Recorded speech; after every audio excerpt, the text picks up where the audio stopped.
Hello friends, જય શ્રી કૃષ્ણ. મારા કિચનમાં તમારું સ્વાગત છે. આજે આપણે બનાવીશું દાળ ચોખામાંથી ઇન્સ્ટન્ટ ઈદડા. જો તમારી ઘરે મહેમાન આવે તો તમે ફટાફટ દાળ ચોખાને પલાળ્યા વગર ફક્ત 30 મિનિટમાં ઈદડા બનાવીને સર્વ કરી શકશો, અને તે પણ ટેસ્ટી ચટણી સાથે. અને બિલકુલ ફરસાણવાળાની દુકાને મળે તેવા સ્વાદિષ્ટ અને જાળીદાર સફેદ ઈદડા બનશે. તો ચલો મારી સાથે રૂ જેવા પોચા ઇન્સ્ટન્ટ ઈદડા બનાવવાનું સ્ટાર્ટ કરીએ. રેસીપી સ્ટાર્ટ કર્યા પહેલા જો તમને મારી રેસીપી ગમતી હોય અને હજુ સુધી ચેનલને સબસ્ક્રાઇબ ન કરી હોય તો પ્લીઝ સબસ્ક્રાઇબ કરજો અને બાજુમાં આપેલ બેલ આઇકન પ્રેસ કરજો, એટલે નવી નવી રેસીપીના નોટિફિકેશન મળતા રહે. સૌથી પહેલા ઇન્સ્ટન્ટ ઈદડા બનાવવા માટે મેં અહીંયા 1 કપ ખીચડિયા ચોખા લીધા છે. અહીંયા તમે ચોખાની કણી, જીરાસર કે કૃષ્ણ કમોદ ગમે તે લઈ શકો છો. ચોખાને મિક્સર જારમાં ટ્રાન્સફર કરીને સહેજ એવા કરકરા પીસી લેશું.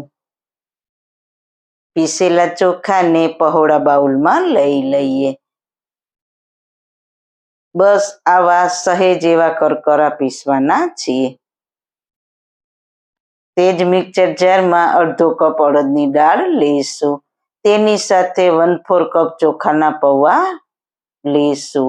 ફરી આ બંનેને સાથે પીસી લઈએ. તેને પણ પીસેલા ચોખા સાથે ઉમેરી દઈએ. અડદની દાળ અને પૌવાને પણ સહેજ એવા કરકરા પીસવાના છીએ. પીસેલા દાળ ચોખા અને પૌવામાં અડધો કપ ખાટું દહીં ઉમેરીશું.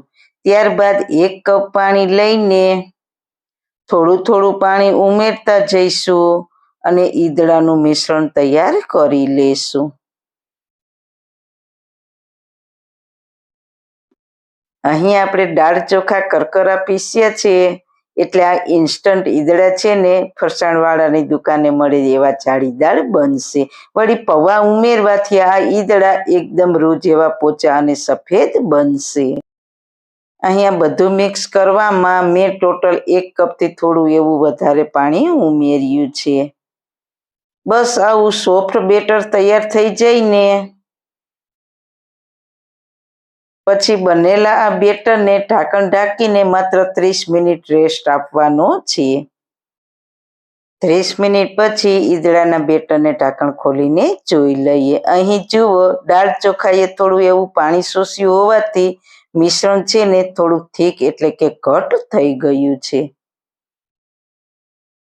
પણ મિશ્રણની થિકનેસ બરાબર કરીએ ને તે પહેલા તેમાં સ્વાદ અનુસાર મીઠું અને 1/4 ટીસ્પૂન બેકિંગ સોડા એટલે કે ખાવાના સોડા ઉમેરીશું. હવે સોડાને એક્ટિવેટ કરવા માટે 1 લીંબુનો રસ ઉમેરીશું. અહીંયા લીંબુની જગ્યાએ લીંબુના ફૂલ તમે ઉપયોગ કરતા હોવ તો તે પણ ઉમેરી શકો છો. સાથે 1 ચમચી આદુ મરચાંની પેસ્ટ ઉમેરીને સારી રીતના મિક્સ કરી લઈએ. હવે બેટરને હાથથી 2 મિનિટ જેવું આ રીતના એક જ ડાયરેક્શનમાં હલાવીશું, એટલે તેમાં હવાના કણ ભરાશે અને આપણું બેટર એકદમ ફૂલીને ફ્લફી બનશે, એટલે આથો આપવાની કોઈ જરૂર નથી. જુઓ તમે, બધું મિક્સ થઈને બેટર આપણું સરસ ફ્લફી તૈયાર થઈ ગયું છે.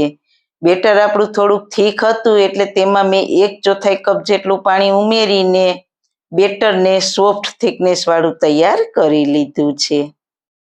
મિક્સ કરીને તમે જુઓ, આ રીતની થિકનેસ આવી જાય પછી તેમાંથી એકદમ સોફ્ટ અને રૂ જેવા ઈદડા બનીને તૈયાર થશે. બસ હવે ઈડલી ઢોકળાના સ્ટેન્ડની પ્લેટ લઈને તેને પહેલા તેલથી ગ્રીસ કરીશું. હવે આ પ્લેટને ગરમ થતા સ્ટીમરમાં રાખી દઈશું. ત્યાર પછી તૈયાર કરેલું ઈદડાનું બેટર 4 ચમચા જેટલું પ્લેટમાં નાખીશું.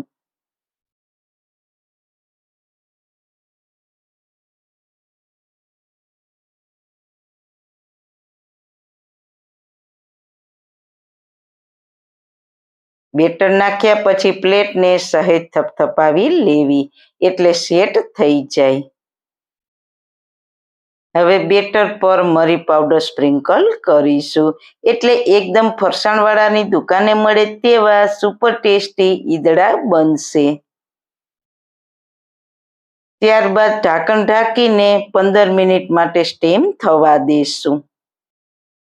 ઈદડા સ્ટીમ થાય છે ત્યાં ફટાફટ ઈદડા સાથે સર્વ કરવાની ચટણી તૈયાર કરી લઈએ.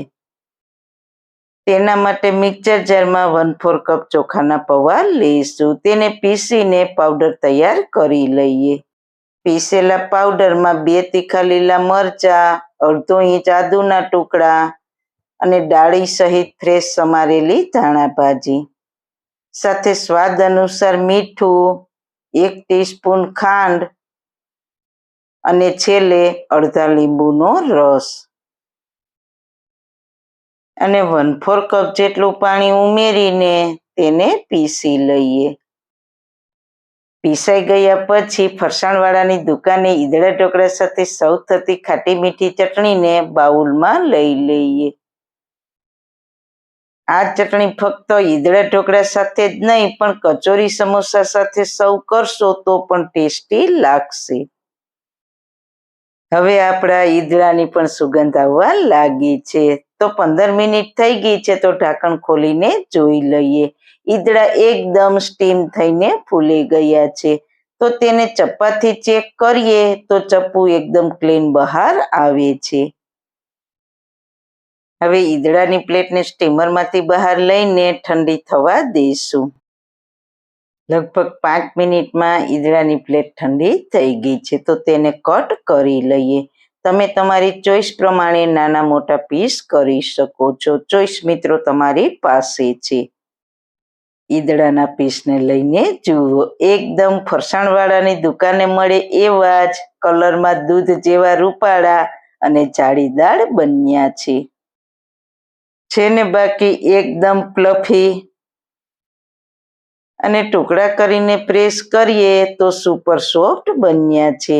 તો છે ને બાકી બનાવવા ખૂબ જ સહેલા, આથો આપવાની ઝંઝટ વગર ફરસાણવાળાની દુકાને મળે તેવા. કોઈને ખબર પણ નહીં પડે કે આ આથો નાખ્યા વગરના બનાવ્યા છે. તો જરૂર એક વખત ટ્રાય કરજો. તો સારું ખાઓ, ખુશ રહો. આવી સરસ રેસીપી જોવા માટે તમારો ખૂબ ખૂબ આભાર. મારી રેસીપીને લાઈક કરજો, શેર કરજો, મારી ચેનલને સબસ્ક્રાઈબ કરજો. ફરી મળીશું નવી રેસીપી સાથે. જય શ્રી કૃષ્ણ.